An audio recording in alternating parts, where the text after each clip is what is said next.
Yo, what's going on, guys? It's Cruzzin. I know, you don't have to tell me. It's already been a week and I've only made one chapter 1 video, but this one is actually going to be really important. So yeah, I don't really want to extend the intro too much because I took my time to actually make a lot of research on this. It's a video that I really want to show you guys. So if you guys are new to the channel, you already know what to do. Please go ahead and like and subscribe. And I'm actually whispering because if you guys don't subscribe, this guy right here will come after you and how your whole house. He said it, not me. But if you guys don't want to take the risk, please go ahead and like and subscribe. All right, so Fortnite OG is in danger, and I'm going to need you guys to get on your thinking caps because this one is actually going to be really good. So that we all know what's actually happening, we need to go back to the beginning. The story of Fortnite OG. So as chapter 4 ended and we transitioned to chapter 1, it wasn't without a coincidence that our time-traveling vampire monster, Kato Thorne, you guys obviously know him, his time machine was set to 2018. Now, it's obviously known that 2018 was the release of chapter 1 season 5. And Sloan, who came back in chapter 4, created a heist. And in her heist, stealing back the time machine that was brought into the chapter 1 island. Now, Jones, who actually came back as well, has been using the time machine to bring us from the past back into the present. Now, Sloan records some tapes for Jones from the future to guide him in the past, because it seems that they want something from the past, you know, chapter 1, to save us now. And there's actually an audio log, so I'm going to show you guys here so you guys understand more. Jones, Sloan here. You know when and where you are, and that means you know what you have to do. And what will happen on this side when you're done.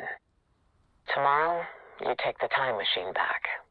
And tonight, I'm recording this. It occurs to me that I've never sent a message through time, so you might want to check back. Everything you do will ripple forward to this very moment.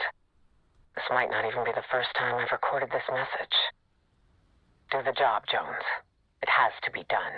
Well, previously, the time machine was in Pleasant Park. I will get to the exact location in just a second, but, you know, bear with me. So with each week, Jones is actually going to send us one season ahead, eventually getting everything that he needs so that we can go back into the present. But what they actually need from back then to save us now is still unknown. But I mean, it has to be really important. More accurately, you could think that they want to change history, in which in my case, I thought that would be true to consider. Because if that were to be true, this could basically prevent anything from chapter 2 to chapter 4 from ever happening, meaning that Paradigm will still be stuck on the moon, the rest of the 7 wouldn't have been consumed by Chrome, and the Imagined Order would still be existing. But Sloan's tapes just reveal that this is just an extraction and that any hopes from changing the future are just fantasy. Now, if we go into the present, which would be where we're at right now, currently, we're in season 6. And obviously some of the map changes that we see here is Kevin the Cube and the iconic floating island returning, the vortex that's just below the lake opening up as well as the cube begins to draw the energy from it. And obviously what I was going to get into, Jones moved the time machine from Pleasant Park to Loot Lake, as well as the shutdown of the Dusty Diner over at Dusty Divot, and a lot of trucks and equipment have arrived too, because this is actually where the Rocket live event is actually going to take place. So now that we know the map changes and stuff like that, which is actually really important, let's go ahead and get to the second audio log so that we know what's actually happening.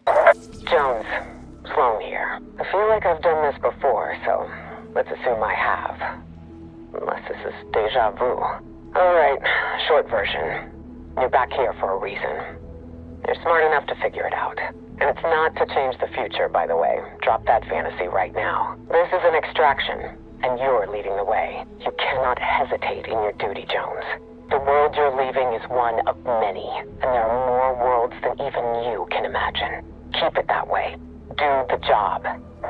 Alright, so in audio log number 2, Sloan seems to be having some sort of deja vu, and this actually happens because of the time ripples affecting the present and her audio log, and she confirms that Jones is actually not here to change the future, and is focused more on an extraction that could save all worlds and potential realities. Alright, so if you went ahead and processed all this information and still don't understand why I believe that Fortnite OG is in danger, is because we actually don't know what happens next. It could be considered that what Jones is doing is good, but at the same time, it's a 50% chance that the extraction could go right or could go wrong. I mean, Kato Thorne is not just any random. This dude is a time-traveling vampire who has lived 100 years, possibly even more. So the chances of this going well is pretty slim because Sloan's plan is not actually guaranteed. We don't even know if she's actually good or evil, and her plan has no guarantee of going well. So the reason I'm saying that Fortnite OG is in danger is because time traveling has its own rules and is not always safe. As we see in a lot of movies, obviously, going back in the past, you have to be very careful because you can't change a single thing. And now you could consider that, you know, going back to Fortnite OG, everything seems to be okay. Everything seems to be 100% right. But one of the things I realized was that everything was probably meant to be different in this timeline due to the fact that the time machine was there. And obviously back in chapter 1, the original chapter 1, that actually never happened. And, you know, it's obvious. Another thing is that the return of Kevin the Cube, they didn't actually go from how it happened the first time. When Kevin came into the island, obviously you guys remember that he was moving around the map. There was runes and stuff like that. He was starting to take over. We saw the cube monsters, all that. None of that happened in this timeline. So my theory here is that the chapter 1 map that we went back into is obviously slightly different, meaning that this could possibly be an alternate version of chapter 1. But hey, that's just me and my theory. Another thing that could be bad from going back in time is that you could cause a time paradox. If the changes in the past affect the future, the paradox could hypothetically unravel the fabric of time. You still with me? And the changes that are happening in this timeline are unknown because in reality it's all up to Jones. And he's also getting guided by Sloan, who's in the present at the moment. So I mean, we could potentially avoid creating, you know, all this madness. And the reason I believe so much in my theory is because the chapter 5 map actually got leaked somehow by accident. Honestly, I don't even know if it's by accident anymore or Epic is just doing it on purpose, because how do they let things like this happen? Anyways, I'm gonna show you guys here on screen what it looks like, and I'm just gonna let you guys think. Does this map look any familiar to you by chance? Because for me, I think it has a lot of resemblance to the chapter 2 island. Now we know how the end happened back in chapter 1, the black hole event, and then we got sent to chapter 2, the arrival of the Cube Queen and everything. So one of the things I'm thinking is that possibly in this timeline that never happened. And like Sloan is saying, we're not changing the future or whatever. It's up to Jones to actually not mess with the timeline. But if you guys think getting the key that only exists in the past so that we can go back into the present, it could be certain that not a lot of things change. And even if whatever is actually being extracted from this OG island doesn't change much in the future, due to time travel rules, there still could be minor changes. Otherwise, why would Sloan be contacting Jones about the plan if chapter 2 through 4 didn't happen? You know? So, like, gotta make sense here, Epic. Now, currently, if you guys see here on screen, there are 4 map stages that will rotate as the weeks progress, and we're already on stage 2, meaning that there's only 2 left. Now, let me ask you a question. If what Jones is doing is jumping through seasons, why is it that we see that the snow biome appears, but there's no polar peak, there's no volcano, meaning that the Ice King and the prisoner never existed somehow, and also the season X things that happened with the meteor and the rift locations and all that random stuff that we got to see in those seasons never happened, then wouldn't this be an effect of changing the future in some way or altering the past? And yeah, sure, I know there's gonna be people saying, oh no, Epic just didn't have time to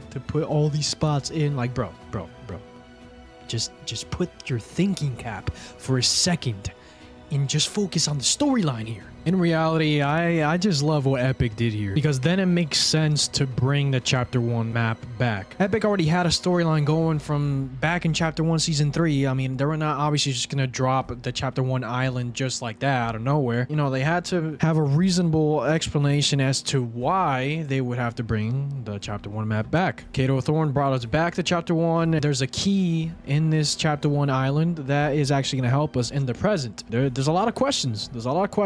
And I honestly don't know what to expect, man. Like, honestly, it's just getting better and better. The storyline just keeps getting bigger. There's a lot of possibilities. I mean, where's the Cube Queen and the last reality? I mean, we haven't even heard from that. Where are we headed? That's the question. You know, and what's going to happen to the 0.2? Because even though we're going back in time, the 0 point still has a very big role when it comes to the map. Obviously, if the 0 point somehow gets destroyed or damaged in this timeline or reality, we're screwed. All in all, Fortnite OG is in very, very big trouble. So Jones, is up to you, my man.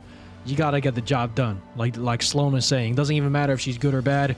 You have to get the job done if we are going back home. So yeah, I mean, that's all I really had to explain. I have some gameplay in the background, so I guess I'm gonna just leave you guys to it. I hope you guys did enjoy this one. If you did, please make sure to hit that like button. Again, I really enjoy making these type of videos.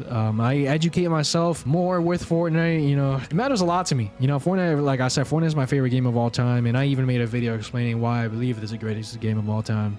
And the storyline is just amazing. The lore, oh man, I just keep getting attached to it. And let me just say, I'm not 100% attached to like the full lore. You know, there's a lot I still have to know. I know enough just to keep you guys updated. So yeah, I guess I'll see you guys later. I'll leave you guys to the gameplay. So peace out. God bless. And until next time. One left. One left. What's that person you know? Really, dude?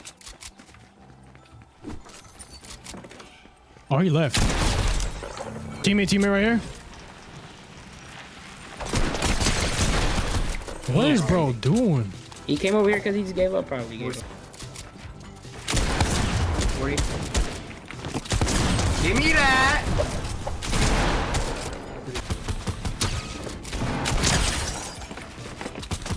He pushed up, probably. Take X-him. There's a guy here in middle. I think it's a bot though. Yeah, it's a bot. Yeah, it's so bad. Hey, it's bot fighting. Oh, below is box again. Oh, he's on here. Alright, well.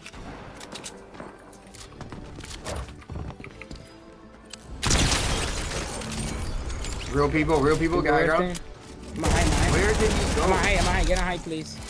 I got the fish. Ah!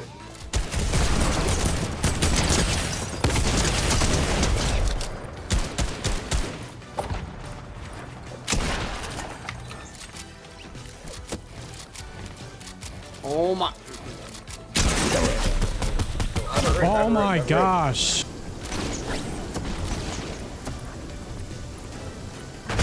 Oh! Wait, that was the last time!